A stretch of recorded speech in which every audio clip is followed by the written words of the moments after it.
Satyabama Institute of Science and Technology, Chennai and Sri Perumbudur.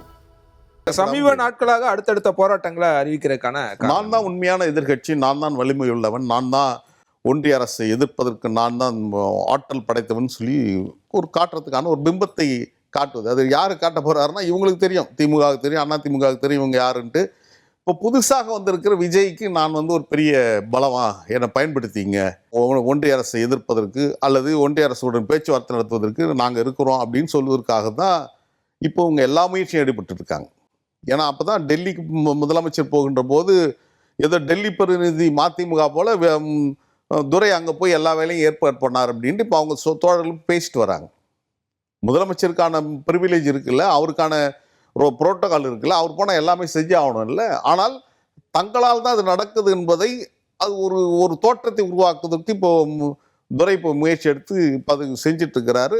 அதுக்கு ஆட்பட்டு விடக்கூடாது என்பது தான் தமிழ்நாடு அரசுக்கு நாங்கள் வைக்கின்ற கோரிக்கையாக நாங்கள் பார்க்குறோம்.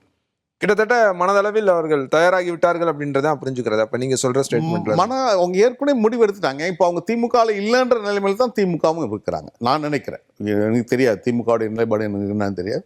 ஆனால் இவங்க இல்லைன்ற ஒரு மனநிலைக்கு அவங்க வந்திருக்காங்க. ஆனால் மதிமுகவுடைய தோழர்கள் கொஞ்சம் பேர் அந்த சமூக வலைத்தளத்தில் இருக்கிறவங்க திமுகவுக்கு எதிராக அண்ணன் தலைவர் தளபதிக்கு எதிராக கடுமையான விமர்சனங்களை நாள்தோறும் வச்சுட்டு வராங்க. இந்த இணையதள ஒருங்கிணைப்புக்கு யார் தலைவர்னா சாட்சாத் துரை தான் அதுக்கு ஒருங்கிணைப்பாளர். இவர் கண்டிக்கணும் இல்லை, நடவடிக்கை எடுக்கணும் இல்லை, ஏன் அது மாதிரிலாம் பண்ணுறீங்க அப்படின்ட்டு. அது பண்ணாமல் அவங்கள ஊக்குவிக்கின்ற இடத்துல தான் துரை இருக்கிறார். இல்லைன்னா அந்த தவறுகள் தொடர்ச்சியாக நடந்து வந்துன்னு இருக்காது. இப்போ விஜய்க்கு ஆதரவாக நீங்கள் பதிவுகள் போட்டு வரீங்க, நாட்டு மக்கள் பார்க்குறாங்க என்ன நடக்க போகுது. இது ஒன்றும் திரைமறைவுலாம் இல்லை, இவங்க வெளிப்படையாகவே நாங்கள் தாவேக்காக போகிறோன்ற நிலைமைக்கு வந்துட்டாங்க. திமுக வந்துருச்சு தான் நான் திமுகலேருந்து போகிறதுக்கு முடிவு எடுத்து அப்படித்தான் புரிஞ்சுக்கணுமான்னு கேட்குறேன். ஏன்னா அன்று செய்தியாளர் சந்திப்புலையுமே அவர் வெளிப்படையாக எல்லாத்தையுமே சொல்ல நாங்கள் நிர்பந்திக்கப்பட்டோம் அப்படின்றாங்க. தோழமையில் இருக்க எல்லா கட்சிகளுக்கும் கூடுதலான இடங்களை கொடுக்குறாங்க. இப்போ நேற்று தேமுதிகவுக்கு 10 இடங்கள் கொடுக்குறாங்க, ஒரு மாநிலங்களவை இடத்தை கொடுக்குறாங்க. அவங்களுக்கு காங்கிரஸ்க்கு 27+1 அப்படின்னு கொடுக்குறாங்க. எல்லா கட்சிகளுக்குமே 6, 8ன்னு கொடுக்கும்போது எங்களுக்கு மட்டும்தான் மிக குறைவாக ஐயுஎம்களுக்கு 2 எடுத்து எங்களுக்கு 4 இடங்கள் அப்படின்னு அதை சொல்கிறாரு. அதை ரொம்ப ஆதங்கத்தோட சொல்கிறோம். அந்த ஆதங்கத்தை தான் துரை வைக்கவும் வெளிப்படுத்தினாரு. துரதிருஷ்டவசமா உதயசூரியன்ல போட்டிட்டோம்னு சொல்றாரு. இதுல என்ன புரிஞ்சிக்க வேண்டிய செய்தி அப்படின்னா, ஒரு கட்சி துவங்கி இது 33வது ஆண்டு. 33 ஆண்டுகள் வரையிலும் ஒரு கட்சி தனக்குன்னு ஒரு சின்னத்தை வைத்து நீங்க வலுவா இருக்கின்ற போதே அந்த ஒரு பாதுகாப்பு ஜோனை நீங்க உருவாக்காமல் நீங்க உங்களுக்குன்னு ஒரு சின்னம், இப்போ உங்ககிட்ட ஒரு சின்னம் இல்லை. சின்னம் தான் நீங்க கேட்டிருப்பீங்க, உங்களுக்கு என்ன சின்னம் இருக்குது? ஒரு சின்னமும் உங்கள்கிட்ட இல்லை. இனிமேல் நீங்கள் ஒரு சுயேட்சை சின்னத்தை வாங்கி தான் நீங்கள் போடணும். 33 ஆண்டு கால அரசியல் போட்டு போடும்போது அந்த மாதிரியான ஒரு சின்னத்தை பெற்று தானே போட்டிட்டாங்க. அது தீப்பட்டுச்சுன்னா அது ஒரு சுயேட்சை சின்னம், அவ்வளவுதான். இப்பவும் அது போல ஏதோ ஒரு சின்னம் அது மாதிரியான ஒரு வாய்ப்பு இருந்தது. அப்படி இருந்ததுன்னா சுயேட்சை சின்னத்துல போட்டி இல்லை. அவங்க என்னன்னா எப்போது வலிமையா இருந்தாங்களோ அப்போ இந்த பாதுகாப்பு நடவடிக்கை அவங்க ஈடுபட்டிருக்கணும். எல்லா தேர்தலையும் தவறான முன்னுதாரணங்களை, தவறான நடவடிக்கைகளை எடுத்து எடுத்து எடுத்து அந்த கட்சி கரைந்து காணாமல் கழுதை செய்து கட்டெரும்பு மாதிரி இப்போ கரைந்து போயிடுச்சு. இனிமேல் நீங்கள் உங்களுக்கான ஒரு சின்னத்தை ஒரு காலத்தில் நீங்கள் அதிகாரப்பூர்வமான சின்னத்தை உங்களால் பெற முடியாது. ஏன்னா நீங்கள் 8% வாக்குகள் நீங்கள் பெற்றாகணும். உங்களுக்கு இருக்குது 0.5% வாக்குகள் கூட இல்லை தமிழ்நாட்டில். நீங்கள் மட்டும்தான் அந்த பிம்பம். அந்த பிம்பம் இல்லைன்னா அப்படி ஒரு கட்சி இனி இல்லைன்றது தமிழ்நாட்டில் எழுதி முடிக்கப்பட்டு விடும். அது துயரமான செய்தி தான். நாங்கள் உருவாக்கின இயக்கம், அந்த இயக்கத்துக்காக நாங்கள் போராடி இருக்கிறோம், அந்த இயக்கத்திற்காக நாங்கள் வேர்வை சிந்திருக்கோம். அந்த அடுத்த இடத்துக்கு எடுத்துட்டு போக மாட்டாரா? வாய்ப்பே இல்லை. அவர் குறைந்தபட்சம் அரசியல் புரிதலும் அவருக்கு இல்லை. அவர் திராவிட இயக்கம்னா அவருக்கு ஒன்றுமே தெரியாது. அவருக்கு தெரிஞ்சதெல்லாம் வியாபாரம், எப்படி பணம் சம்பாதிக்கணும், இப்படி தான் பார்ப்பாரு கண்டி. அவருக்கும் இந்த இயக்கம் நடத்துறதுக்கு அவர் தகுதியானவர்னா என்ன நீங்கள் அவர் நீக்கத்துக்கு அனுமதிச்சிருப்பாரா? என்னை நீக்கிறதுக்கு அவர் முயற்சி எடுத்திருப்பாரா? என்னை நீக்கிறதுக்காக அவர் ராஜினாமா நாடகம் நடத்தியிருப்பாரா? இல்லை, உங்களை நீக்கியதுனாலதான் இந்த மாதிரியான குற்றச்சாட்டுகளா? என்ன மட்டும் இல்லை, யாரெல்லாம் அந்த இயக்கத்தில் ஆளுமைகளாக இருந்தாங்களோ அத்தனை பேரையும் நீங்கள் நீக்கினீங்க. யாரையும் நீங்கள் அரவணைக்காது போனதன் காரணமாக தான் அந்த இயக்கமே காணாமல் போயிடுச்சு. நாங்கள் மேடைகளில் பேசியிருக்கிறோம். இந்த மண்ணில் எவ்வளோ பெரிய இயக்கங்கள்லாம் உருவாகி மறைந்து போனது. சக்கரவர்த்தி ராஜகோபால ஆச்சாரிய உருவாக்கின சுதந்திர கட்சி இன்னைக்கு இல்லை. அதே போல சிலம்பு செல்வர் ஐயா மாப்போசி உருவாக்கின தமிழரசு கட்சி இல்லை. நடிகர் திரு சிவாஜி கணேசன் உருவாக்க தமிழக முன்னேற்ற முன்னணி இல்லை. அதே போல சொல்லின் செல்வர் ஈவிகே சம்பத் உருவாக்கிய தமிழ் தேசிய கட்சி இந்த மண்ணில் இல்லை. ஐயா சீபா ஆதித்யநாத் உருவாக்கிய நாம் தமிழர் கட்சி இந்த மண்ணில் இல்லை. இப்படி எண்ணற்ற வரலாறுகளை நம்ம இவங்கள விட கம்பேர் பண்ண பெரிய ஆளுமைகள். அவங்களா உருவாக்கிய கட்சி அவங்க காலத்திலேயே மூடப்பட்டு விட்டது என்று சொன்னால், நீங்கள் உங்கள் காலத்தில் நீங்கள் அந்த பணியை நிறைவாக செய்து கொண்டிருக்கின்ற வருத்தம் தோய்ந்த செய்தியை நான் பதிவு செய்வது என்னுடைய கடமை என்று கருதுகிறேன். காரணம், அந்த இயக்கத்திற்காக நான் வியர்வை சிந்தவன். 32 வழக்குகளை சமீபத்தில் தான் அண்ணன் தலைவர் தளபதி முதலமைச்சராக இருந்தபோது தான் 25 வழக்குகள் தள்ளுபடி செய்யப்பட்டு 7 வழக்குகள் நீதிமன்றத்தில் முடித்து வைக்கப்பட்டது என்று சொன்னால், அந்த இயக்கத்திற்காக வைகோவுக்கு அடுத்து இன்பத்துங்க அந்த கட்சியுடைய இன்பத்துன்ப தொண்டருடைய இன்பத்துன்பங்கள் பங்கேற்றவன், போராட்டங்களில் பங்கேற்றவன், சிறை சென்றவன், வழக்குகளை சுமந்தவன்.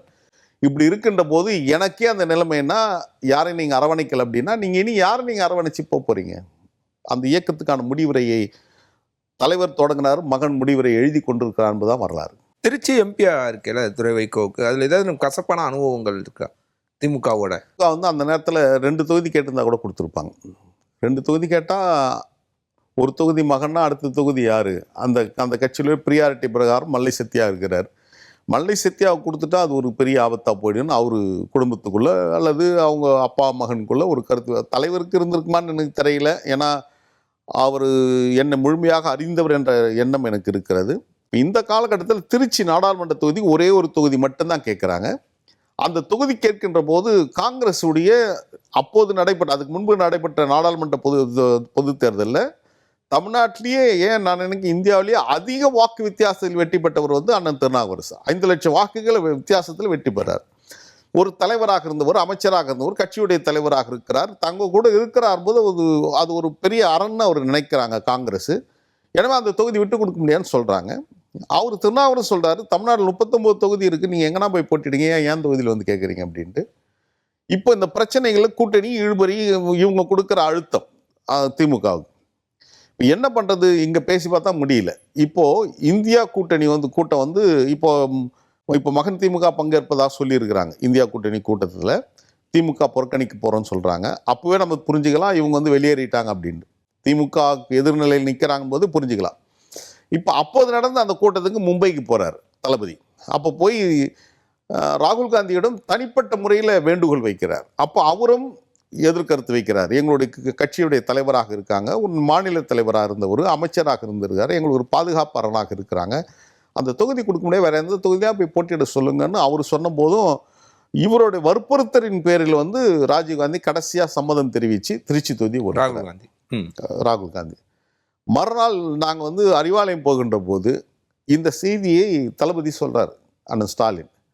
ஆனால் ரொம்ப போராடி தானே ராகுல் காந்தி கிட்ட பேசி இந்த தொகுதியை வாங்கி கொடுத்துருக்கேன், வெற்றி பெற்றாவுன்னு அப்படின்றார். இப்போ எவ்வளோ பெரிய போராட்டத்தை நடத்தி அந்த தொகுதியை அவர் வாங்கி கொடுத்துருக்கிறாரு. இப்போ அங்கே போய் நீங்கள் தனி சின்னன்னு இங்கே முடிவு எடுத்தாச்சு. நீங்கள் தனி சின்னம் நீங்கள் முடிவு எடுத்துட்டீங்க, நாங்கள் அந்த சின்னத்துக்கு ஓகே அப்படின்னு இருக்கணும். இப்போ அங்கே செயல்பூர் கூட்டம் நடக்குது. செயலூர் கூட்டத்தில் இன்னும் சின்னம் அறிவிக்கப்படலை. ஏன்னா நீங்கள் சுயேட்சை சின்னம் கேட்டதுக்கு அப்புறம் தானே கிடைக்கும். அப்போ தோழர்கள்லாம் சொல்கிறாங்க, எங்கள் சின்னம் ரீதியாங்க நீங்கள் போட்டிடுங்க அப்படின்னு. அந்த சின்னமாக அழ முடியாது, செத்தாலும் தனி சின்னம்னு அவர் போட்டு ஓன்னு கத்தி கதறி அழுது ஒரு கூட்டணிக்குள்ளே தர்ம சங்கடத்தை உருவாக்குறார். ஆனால் அப்பொழுதும் அண்ணன் தலைவர் முதலமைச்சராக இருந்தபோது துரையோட வெற்றியை உறுதிப்படுத்தி தான் நீங்கள் சென்னைக்கே வரணும்னு சொல்லி அண்ணன் மாவட்ட செயலாளராக இருந்த அண்ணன் நேருகிட்டையும் அவர் அன்பில் மகேஷ் பொய்யாமொழி. அந்த தொகுதியுடைய சிறப்பு என்னன்னா 4 அமைச்சர்கள், மற்ற தொகுதிகளாம் ஒரு அமைச்சர் இருப்பாங்க, இல்லை அமைச்சர் இல்லாமல் கூட இருக்கிறாங்க, இப்போ பொறுப்பு அமைச்சர் இருப்பாங்க. ஆனால் அந்த நாடாளுமன்ற தொகுதியில் 4 அமைச்சர்கள், ஒன்று அண்ணன் கே நேரு, அன்பில் மகேஷ் பொய்யாமொழி, அண்ணன் ரகுபதி, அப்புறம் ஐயநாதன், அப்புறம் நாடாளுமன்ற மேல உறுப்பினர் அப்துல்லா, அப்புறம் 2 சட்டமன்ற உறுப்பினர், இவ்வளோ பாதுகாப்பு ஜோன் வச்சு அவரை ஜெயிக்க வைக்கிறாங்க. அந்த விசுவாசத்தை தான் இப்போ காட்டுறாரு. துரதிருஷ்டம்னு சொல்கிற வார்த்தையை அவர் இன்னைக்கு பிரயோகப்படுத்துகிறாருன்னா, ஒரு துரதிருஷ்டம் அவங்களை நெருங்கி கொண்டு இருக்கிறது. ஒரு துரதிருஷ்டமான சூழலுக்கு தந்தையும் மகனும், மகன் திமுகவும் இறுதி கட்டத்தை நெருங்கி கொண்டிருக்கிறார் என்பதாகத்தான் நான் பார்க்குறேன். Satyabama Institute of Science and Technology, Chennai and Sri Perumbadur.